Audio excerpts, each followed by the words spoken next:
makers and market movers. This is The Pulse with Francine Lacqua. Well, good morning, everyone, and welcome to The Pulse. An hour earlier than usual because the clocks have moved forward in the U.S. That's for the next 3 weeks. I'm Francine Lacqua here in London with the conversations that matter, and here's what's coming up on today's program. Wall Street futures slip, European stocks fall as traders turn their attention to U.S. inflation data due tomorrow for clues on the timing for future Fed rate cuts. Japanese stocks slide sharply as the yen jumps on speculation that the BOJ meeting later this month will actually deliver a hike. Plus, U.S. President Joe Biden warns Israel against invading the city of Rafah, calling it a, quote, red line as ceasefire talks remain deadlocked. So let's take a look at the European markets map. But overall, there's quite a lot of markets news across the board. So this is a picture for the stocks. If you look at the DAX, but also the CAC 40 and over the FTSE over in the MIB in Italy, we're seeing a lot of pressure as, of course, that CPI inflation data tomorrow will probably change everything depending on whether it comes in hot or not. It will test definitely the market's conviction about the next cuts and whether, his colleagues are actually moving closer to dialing back their inflation fight. Now, the picture across the board, actually a little bit of this downward movement is also filtering through U.S. futures. Again, some of the things that we're watching out for, so you can see the S&P futures down 0.2%. European stocks a little bit lower than usual, but Bitcoin, for example, topping $71,000 for the first time. Again, advancing for a sixth straight day, taking this year's rally to almost 70%. That's extremely important. Then we have on the tail end of some of the earnings results. So we do have a couple of retailers here in Europe. We have Zalando and Inditex a little bit later on. And then we also look at yen. You can see a dollar yen 146.73. So to talk about these markets and the way forward for the Fed and some of the Fed presidents, I'm delighted to be joined by Eric Nielsen, Group Chief Economics Advisor at Unicredit. It must be a Monday morning if I get briefed by Eric Nielsen for the week ahead. Eric, thank you so much for joining us. When you look at the inflation figures tomorrow, there's so much pressure on that to see whether the Fed is cutting in June. Yeah, and it's mad, right? Do we really think that monetary policy is set on the basis of one number? But that's where we are. What do you mean? Of course. But that's where we are, right? That's where we are because we are data dependent. Not data dependent apparently in how it fits the models and therefore the forecast, but what it does now, and I think it's a madness. So I love your pushback, Eric, because you're not wrong. But then, so what's fundamentally actually driving the markets? Well, the very small tips, so today and tomorrow we'll be sort of very excited if you're a trader in this, but for the economy it doesn't really matter, right? And it doesn't really matter for that matter whether the Fed moves in one meeting or the next. You can't really detect that on the real side of the economy, but for the financial markets it's important. What matters is really which direction is the U.S. going? Is the risk that you a year from now, when this monetary policy change or not impacts the economy, what is the risk at that time that you're a bit overheating or underheating or whatever? And there is the really interesting point, which I think is that the probability is certainly measurable that the U.S. could need to keep rates higher for longer, but Europe not. But, OK, so this would be a very interesting dynamic. But so what are you seeing in the U.S. that actually makes you make that call? Still this strong labor market and wage growth is still elevated, right? You still have lots of fiscal expansion going on, and I doubt that will sort of cease into the election. But does it actually make it, if we have, for example, Donald Trump in the presidency, we could look at further regulation? Is it too soon to talk about real policy and whether those would be inflationary? It's never too soon to talk about bad policies, right? So, yeah, no, absolutely. I think that if Trump, God forbid, wins, you could have a rally in the short term because he's going to plow out or tax cuts, depending on whether he controls Congress or not. But remember when he came in last time, you had a nice rally because everybody got very excited about deregulation and tax cuts and stuff. So the market would like that this short term, but in the longer term direction is another one. Eric, talk to me about, so if Europe actually cuts and the Fed doesn't, I mean, that's an interesting dynamic because you have a pretty weak economy also cutting before anyone else and possibly for a couple of months. Yeah, and that's what they should do, right? I mean, you should run it on the basis of your own economy, but it's rarely happened. I mean, I think they've decoupled twice, but not even really sort of in terms of actively cutting at a time when the Fed doesn't. But does that create headwinds? on financial markets, or is it just that Madame Lagarde is concerned of being the first? Because you don't know about the unintended consequences. Well, the consequences would be presumably in the market in terms of particularly euro-dollar. Yeah. I think they should, and I think they will, be quite relaxed. I mean, whether euro-dollar goes a couple of numbers lower, who cares? It's not inflationary to any measurable extent. And it would tell the market that they are really running monetary policy for the Eurozone and not just sort of backpedaling behind the Fed, which it looks like they do. I'm not saying they're doing it, but in reality, that is what has happened. But, Eric, what concerns you the most? First of all, we're largely ignoring some of the geopolitics and the impact it could have longer term on economics. Yeah. Bitcoin is at 71,000. Gold is also on a tear. I mean, it's difficult to actually, looking at the markets, to see a blueprint of what economy we're left with. Yeah. No, I think that's right. I mean, geopolitics is everything now, right? I mean, and it's very worrisome. I think it's hopefully it sort of slides along, muddling along, but all the risk I can think about is sort of to the downside, right? So yeah, Bitcoin. I mean, God knows what drives this damn thing, but it's like Bitcoin or gold. It does reflect some sort of uncertainty and sufficient amount of liquidity in the system that you have people who buy this stuff. Does China concern you economically? Yeah, I mean, it's not massively because I think they control the economy quite well, but you're seeing clearly a slowdown, and you're seeing a more and more opaque policymaking, as you saw now latest with the cancelled press conference. So this is a big story that we don't really understand, but it is getting harder and harder. If I ran a business in China, I would get more and more nervous, for sure, right? How do you know what's going on? How do you even trust the data, really, at this stage? So, yeah, I worry about it, but I don't think you will see a massive collapse in the economy or something, but it's weakening, and it's weakening medium term for sure. Right? And that's worse for Europe than it is for the U.S. Yeah, for sure. It's but again, I mean, so Europe has this massive task, really, of stop being this massive net exporter, right? And Germany being your prime example. We have to generate domestic demand. Tell the policymakers. Up to you, policymakers, if you're watching the Pulse. So stay with us, Eric. Thank you so much. Eric Nielsen, UniCredit's Group Chief Economics Advisor, stays with us. We'll also have plenty more, of course, on China. We'll talk about commodities and oil. I think iron ore futures are getting slammed right now. Now, to some of the other top stories on the terminal this morning. Portugal's centre-right AD coalition has won elections held this weekend in a tight race, which also saw support for the far-right surge. Well, with almost all votes counted, the AD secured 79 seats, 2 more than the socialist far-right party Chega, which was only founded in 2019, recorded the biggest jump, quadrupling its representation. And Germany is bracing for further travel chaos after unions representing train drivers and airline staff announced further walkouts. Now, a 6th strike by train drivers coincides with a 2-day strike by Lufthansa's cabin crew after ground crew stopped working last week. More delays and cancellations are expected as passengers get caught up in the latest escalation of wage disputes in Europe's largest economy. And India has signed a free trade pact with 4 European countries that the Modi government says will create 1 million jobs in 15 years. Well, the deal with non-EU countries, including Switzerland and Norway, has been 16 years in the making. India is getting private sector investment commitments in return for the Europeans securing easier access to Indian markets and products. Coming up, the world's biggest crude exporter hikes its dividend despite a drop in oil prices. We take a look at what Saudi Aramco's big payout means for the kingdom's budget next. This is Bloomberg.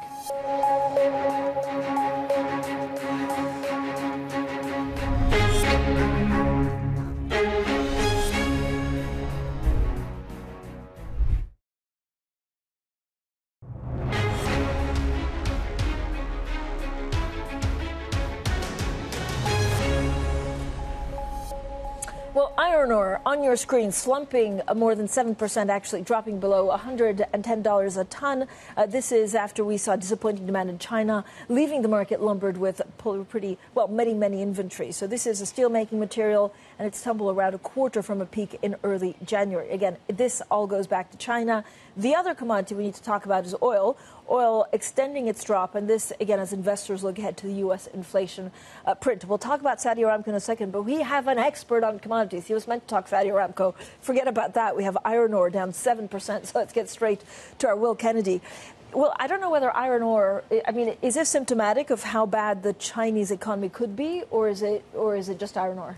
It's often seen as a proxy for the health of the Chinese industrial economy. And, of course, iron ore feeds through to steel, which feeds through to the housing sector, the property sector in particular. It had been very strong, and to many people surprisingly strong into the start of the year, as you mentioned at the start, Francine. I suspect the sell-off probably was always coming, but some investors will have been a little disappointed by the policy and the lack of really dramatic stimulus out of the MPC in Beijing that's happened over the last week, and it may be that people are selling off as a response to that. So we'll keep a very close eye on it. The other story, actually, I know you came in to talk about, is Saudi Aramco. So this is the world's biggest crude oil exporters, providing much of Saudi's government income, with the payout becoming ever more vital as it looks to diversify the economy from oil. And then they're paying out this huge dividend. So what does it mean?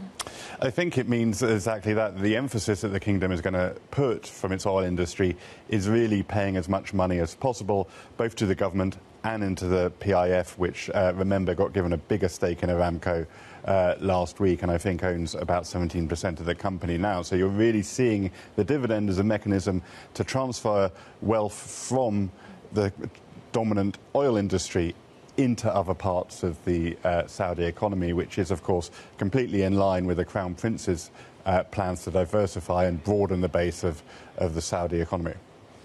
And are there any updates on Aramco's talks for U.S. LNG projects? Yeah, they're still talking about that. I would say that they've been talking about it for some time. I remember interviewing the CEO in 2019, 5 years ago, when he talked about it then. I think the pandemic may have put a bit of a brake on those plans. But in common with a lot of the oil and gas industry, they clearly see LNG having a growth profile that perhaps goes on longer than oil as we go through the energy transition. So maybe a useful place for them to put some of their capital.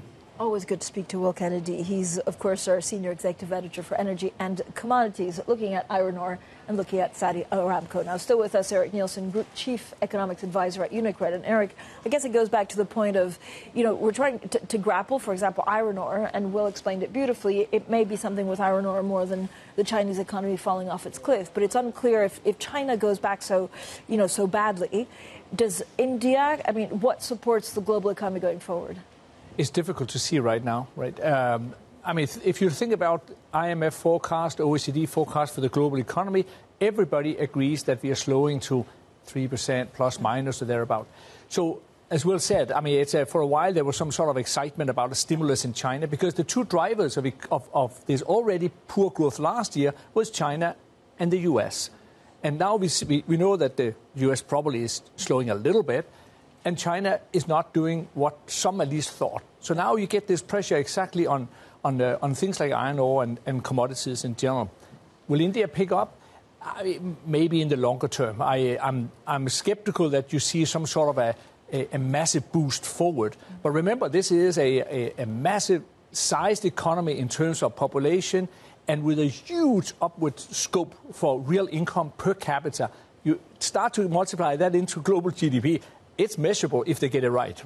But, Eric, when you say, a lot of was expected actually of Chinese policymakers, if they're not putting the stimulus in place, is it because they have more structural problems and they don't think it will work? Or, I mean, they can't be saying, we have the magic wand, but we decide not to fix it. That's a $1 million question.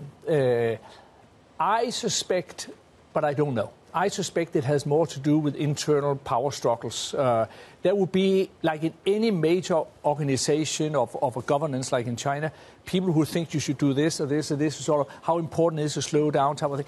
And different people come into the big guy and sort of tell ideas. But how that struggle ultimately plays out, I don't know. But I think it's a compromise type of internal power struggle. Do you do it this way or that way? What we know in the past is that when they have stimulated quite effectively short-term, but not long-term, because they put credits into the old heavy industries.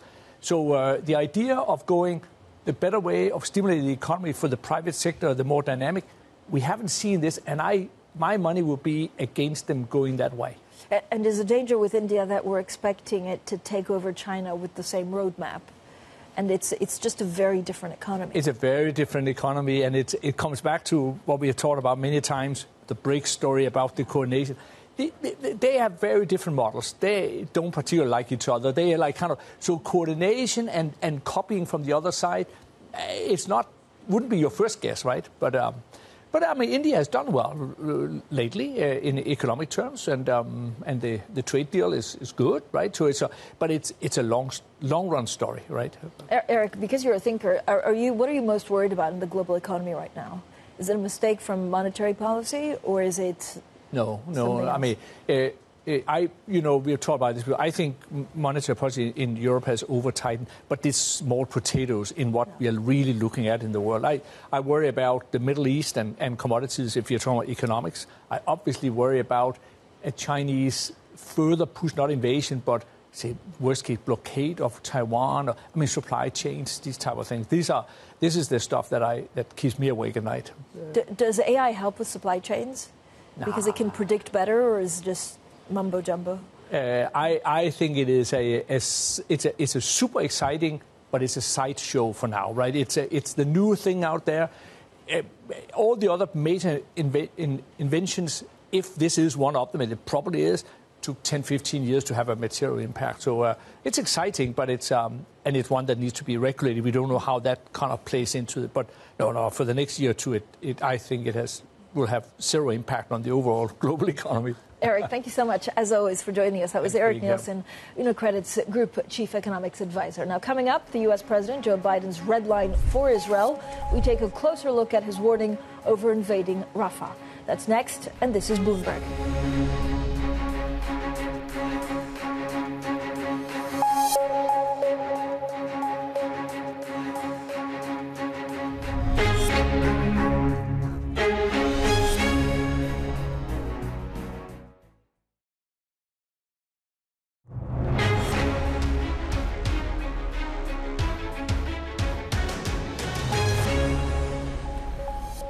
U.S. President Joe Biden has warned Israel against an invasion of the city of Rafah in southern Gaza.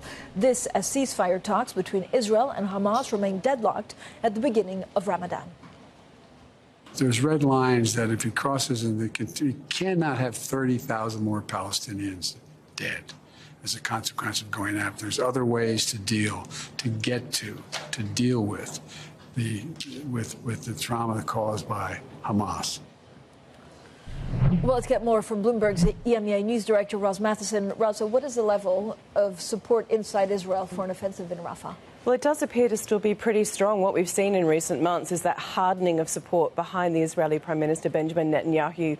Initially, there was that shock over the Hamas attack and questions over how Israel, security failed in that minute. But then what we've seen in the later times is the rallying of support behind Netanyahu for his actions against Hamas inside Gaza. The feeling that, yes, Israel cannot be in a position where it could ever be vulnerable again to a similar attack by Hamas, for support for the idea that you've got a campaign to really eradicate Hamas. So there is a strong level of support inside Israel for what Benjamin Netanyahu has been doing. And again, those promises, those threats in a way that he will go ahead with an offensive inside Rafah. But the outside of Israel, the global view on this, in the US, you saw Joe Biden just now and others, that heightened level of concern about the fatality rate inside Gaza, the long-term future of Gaza. And certainly you're seeing growing tensions between the US and Israel about that. So, Roz, what has been Netanyahu's response to what Biden said? Well, Benjamin Netanyahu, they seem to be talking past each other at the minute, publicly at each other. They certainly don't seem to be talking privately anymore. And they were talking a lot in October and November. And now it seems they're only using public forums to shout at each other. We saw that hot mic moment from Joe Biden where he essentially said that Netanyahu needed to have a come to Jesus moment. At some point, we saw Bibi fire back at Netanyahu overnight, saying again that the US is misguided in their comments, that they're acting in the best interest of Israel. But there seems to be no private rapport going on there, and that relationship looks fundamentally broken. So, Roz, this is the start of Ramadan. There's no ceasefire yet. Is there still hope? very little hope for a ceasefire anytime soon. There aren't even any real negotiations going on at this point. There are some sideline direct conversations. You know, the US is talking with Qatar and Egypt. Israel's talking with some, but no one's really talking directly. And Israel and Hamas are accusing the other of being the bad faith actor in those conversations. Israel says Hamas is dragging the chain on it because they do want Israel to go in, because they want to maximise the PR benefit from themselves in a way of that happening. Hamas says Israel's not talking to them properly. So basically all lines of communication on that have broken down. We're in Ramadan now. The question is there a point in the coming days or weeks where Netanyahu does make good on his threat to go into Rafah? Roz, as always, thank you so much for coming on. Bloomberg's EMEA News Director, Roz Matheson.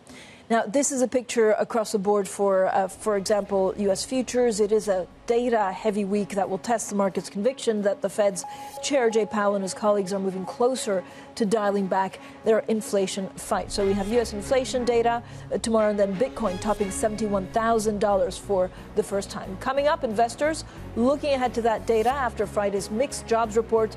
We'll have a preview next, and this is Bloomberg.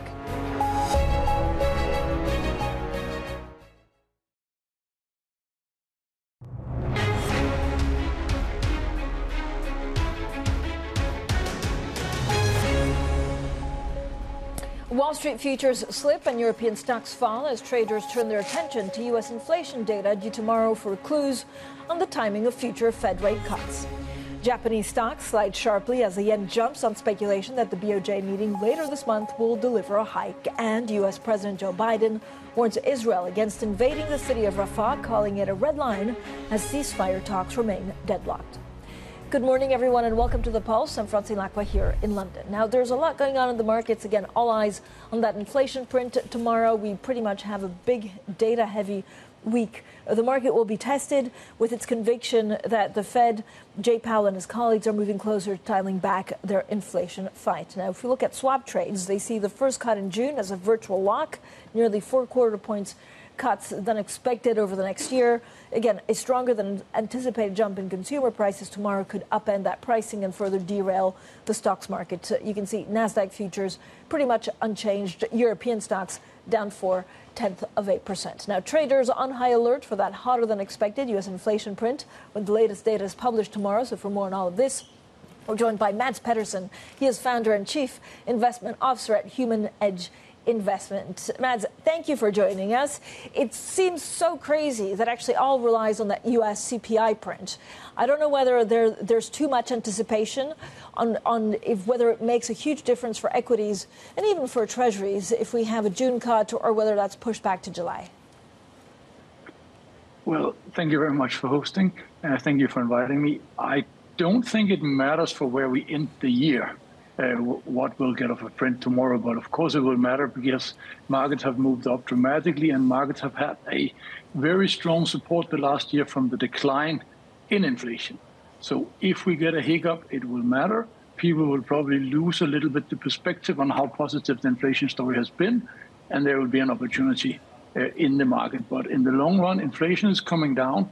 The Fed will cut, as you say, and we expect them to be at 3.5% or 3 in 2 years. So the big picture won't change, but it could create a very interesting week if we get a negative surprise. When you look at some of the things that you watch out for, right? Credit costs down, U.S. employment growing rapidly. What worries you, if anything, about the U.S. economy? Are you expecting to overheat it because it's firing on all cylinders right now? Yeah, you're right. Everyone was talking about a soft landing or a hard landing, and for a year we didn't get a landing at all.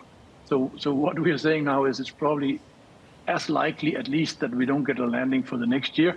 And then, of course, the worry will be, we don't think we're in a bubble, but when will the equity market then enter a bubble? And we think inflation will be trending down. We think the ECB and the Fed will be cutting, but they have not been, say, as consistent as one could hope for. So the question is, will the inflation make them comfortable?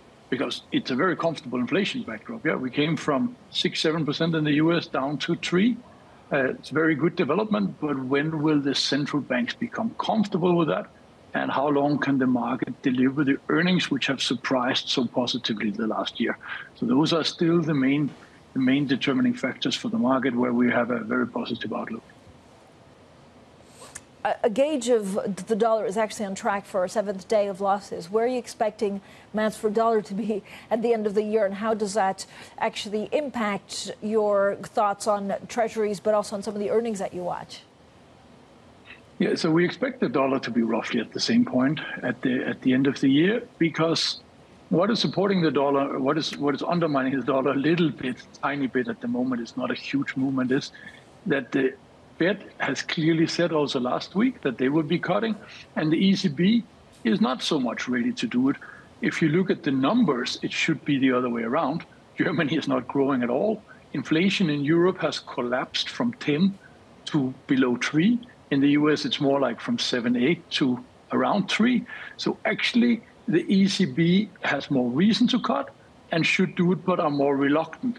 And that we expect to turn around as the evidence comes in that the ECB really has to cut.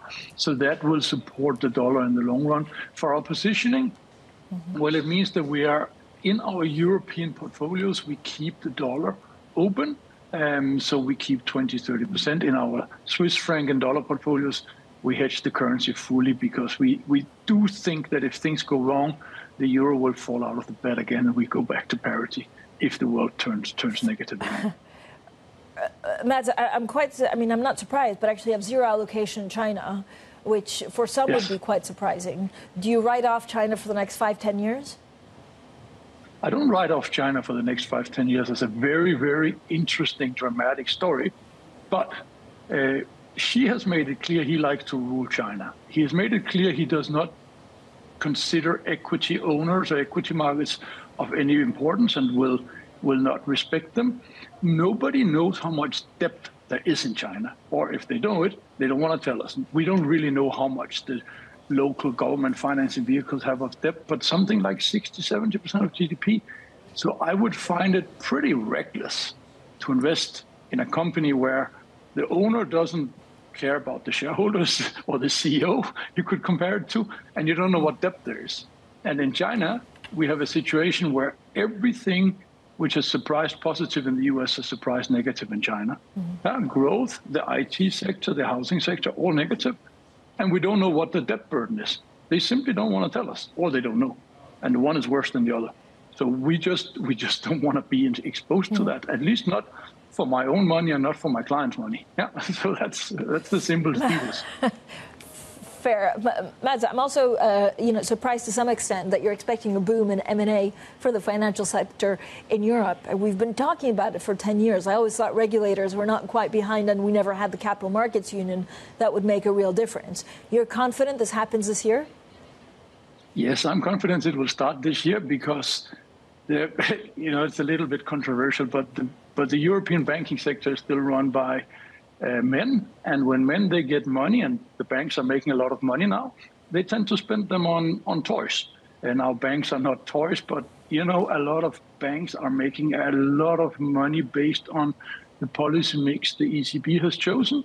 They didn't expect to make these money, and now they're trying to find out how to grow. So one easy way to grow is to, at least to get growth numbers in, is to plan M&A, and it's a lot easier to buy when you have money than when you don't. So now they're making money and they would like to buy. And it makes a terrible lot of sense. Yeah, there's a lot of rationality and rationalizations you can do with AI. It's expensive, so you'd like to merge. So we have a story which is consistent. We have people who like to spend money, and they now have money. So I'm quite confident they will start spending them. Mads, thank you so much for joining us. That was Mads Pedersen, a founder and chief investment officer at Human Edge Investments, with some pretty bold calls. Now, Telecom Italia, let's look at what that's doing. Trading has been halted this morning. The company is seeking to reassure investors that a 22 billion euro planned sale of its network business later this year will allow it to meet its debt-cutting targets. Now, in a strategy update released this morning after an unprecedented market sell-off, the company also said that even if its debt will continue to rise this year, it will be able to meet its multi-year guidance, which was put under question by analysts. And then this is a fun story. Vinyl records will return to the UK inflation basket for the first time in 32 years after a surge in their popularity, while hand sanitizers is out. I feel like they're talking to me because I went just the other day, actually, at Notting Hill to try and find some vinyls. The Office for National Statistics said that air fryers, rice cakes, and gluten-free bread will also be added to the basket to reflect changing eating habits. Now, the shakeup is part of an annual review of consumer goods and services that the ONS samples. Now, coming up, EU finance ministers are meeting today in Brussels to discuss the future of the Capital Markets Union and the state of the European economy. Well, I'm delighted to be talking exclusively to the president of the Eurogroup, the body that brings the bloc's finance ministers together. That conversation with Pascal Donohoe is up next, and this is Bloomberg.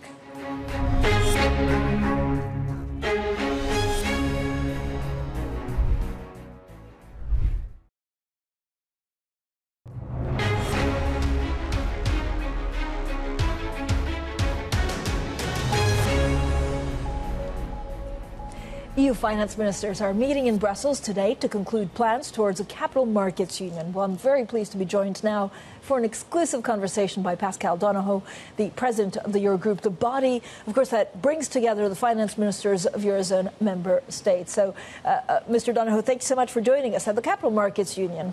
I know it's always a bit of a question on whether we'll see something concrete in our lifetime, but this is a key issue for you and your colleagues, of course, meeting later today. How much support do you have for your plans?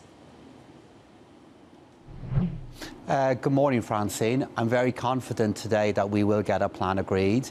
We will get a plan agreed because we all know we need to make more progress on capital markets, and at exactly also at the time that finance ministers need to reduce their borrowing over time, we also need to increase investment in better jobs and greener jobs in a more digital future. So for all of those reasons, I'm confident that by the end of today, the finance ministers of the European Union will have endorsed a plan regarding how we can make progress on capital markets in the next Commission in the next 5 years of the European Union. So, President Donohoe, how quickly do you think it's realistic to start implementing some of the changes? And what happens if you fail to agree on it today? I think it's very possible that we can make progress soon. There are many initiatives that are already being implemented, but what we have done is taken a step back at the bigger projects that we need to deliver, and we have invited the next Commission to bring forward initiatives in these areas. So I will be very positive and very hopeful that across 2025, many of the different ideas and initiatives that we are focusing on today, that you will see progress on them, because we need to make progress faster than we have made in recent years. So what could be the landing zone for supervision, maybe one of the things where we could see the most tension?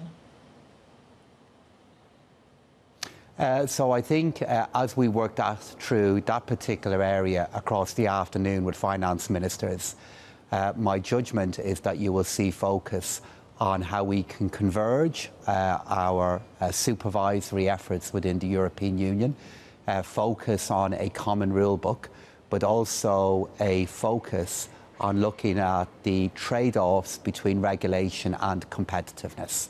So my expectation is that by this evening we will have reached agreement on this, with the focus on convergence and also a consideration of how supervision, what impact it has on the competitiveness of the European Union and the growth of our capital markets. What do you think of France's suggestion to actually advance as a smaller group to make, more meaningful progress with the Capital Markets Union? So it's up to each country to suggest ideas regarding further cooperation with other members of the European Union. Minister Le Maire in France have advocated a number of ideas that they think they can make faster progress on in a smaller group. As president of the Eurogroup, it's my ambition and indeed my duty to find agreement amongst all ministers, and that's what we will do today. And I would see the suggestions that have been advocated by Minister Le Maire being complementary to our work as opposed to being in conflict with our work. Later today, we'll reach agreement on an overall direction with regard to capital markets.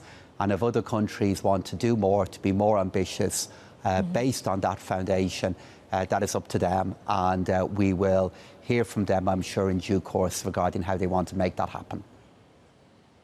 There's a lot of discussion around, joint debt and how to ramp up, to pay for ramping up actually funding for European defence. How do you think we should go around this?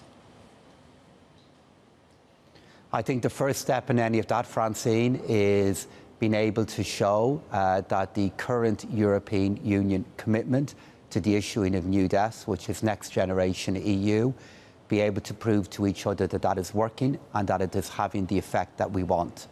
You're correct to say there are many different views in relation to how defence expenditure can be funded. My own judgment is that at least in the short term, this will come out of national decisions that ministers take, and the new economic governance framework, that's the new budget rules for the European Union, do give a particular recognition to defence expenditure. So overall, in the short term, it will be national decisions that ministers take. And in the medium to long term, if we are to get to the point of new instruments, we have to be able to show that our current agreement in relation to next generation EU, the new debt in relation to that, is working in the way that was intended. I'm optimistic we'll be able to show that that is the case. How high do you put the risk of a recession in Europe, and how worried are you about Germany, given the latest set of data? I'm confident, Francine, that if political and security factors stay the same as they are at the moment, and those particular conditions do not change, that Europe will be able to avoid a recession across this year and next. Our efforts to contain inflation are working, and we are containing inflation while keeping employment at a very high rate and still seeing growth, albeit a low level of growth, in the majority of economies. So my expectation for this year is that we will have economic growth this year of probably between 0.5 and 0.8% across the euro area. And for next year, I see that growth accelerating to around 1.5%. So I believe we will avoid that recessionary risk. But those low rates of economic growth are still not what I would want them to be. And that is why our work on capital markets today is so important. We need to grow faster in the medium term, particularly as we're successful with inflation. And that is why capital markets can make a bigger contribution to that growth. President Donohoe, when you look at the question of joint debt, if there is more joint debt, we were talking about defence, it could be for other issues. Does it strengthen the international role of the euro? Any developments in relation to the common issuance of debt that are euro-denominated, if we can prove that there is a strong market demand for that debt, it does have a positive impact on the international role of the euro. And that in many ways has been the story of next generation EU. We have seen that debt that is backed up by all of the euro area, by all of the European Union, is something that there is a high level of market demand in.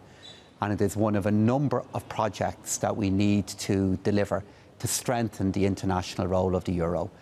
Whether it's the digital future of the euro, our work on banking union and capital markets union, and then proving that next generation EU is the success that I believe it is and that I believe it will be in the years ahead. Yeah. They're all really important ingredients in strengthening the role of the euro.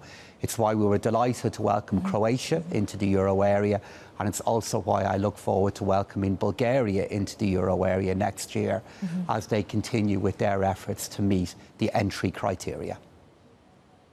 Pascal Donohoe, thank you so much for joining us. That was, of course, the president of the Eurogroup, ahead of that Eurogroup meeting to talk about capital markets union and much more. Coming up, the U.S. Department of Justice opens a criminal investigation into January's mid-air panel blowout on an Alaskan Airlines flight. We'll look into the investigation and what it means for the future of Boeing. That's next, and this is Bloomberg.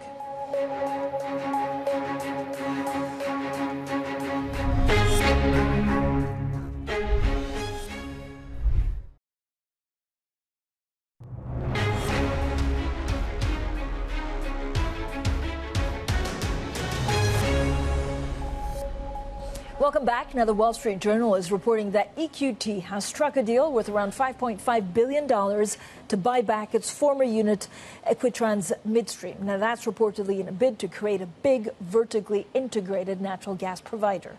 You can see on the back of that, Equitrans Midstream Corporation, pre-market up almost 12%. Now, the U.S. Justice Department has also opened a criminal investigation into the January mid-air blowout of a Boeing 737 MAX fuselage panel on an Alaskan Airlines flight.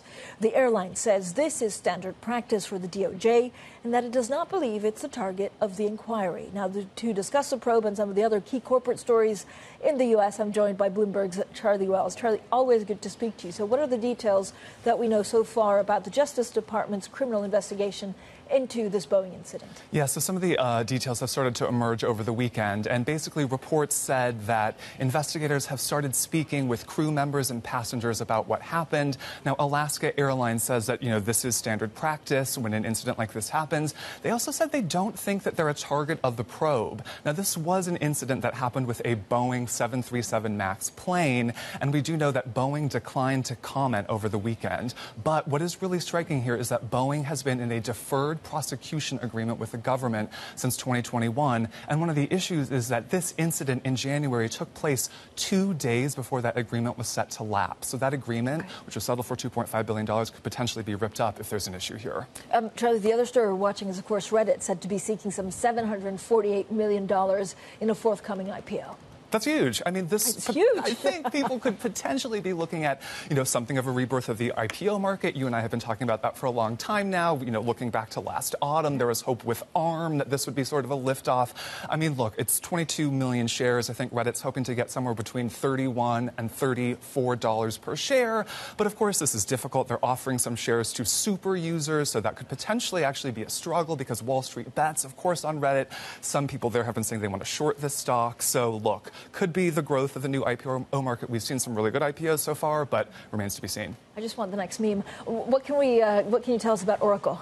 So look, maybe some standardization here, some stabilization. So earnings per share are expected by consensus to be $1.38, up about 13% from the same period the year before. Revenue up about 7%.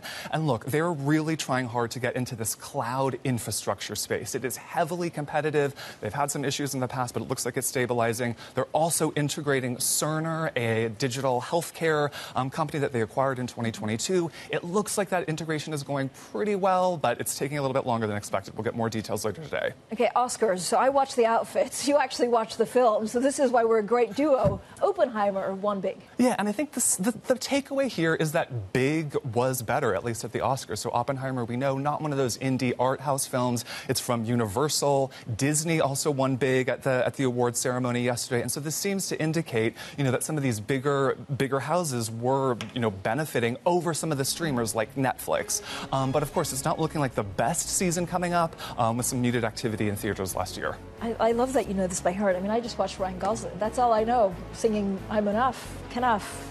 Charlie Wells, thank you so much. Our very own Charlie Wells with all of the data that we need to look at in the U.S. Now, surveillance is ahead for the moment. Of course, futures in the U.S. down, a pretty data-heavy week that will test the market's conviction that the Fed will move closer to dialing back their inflation fight.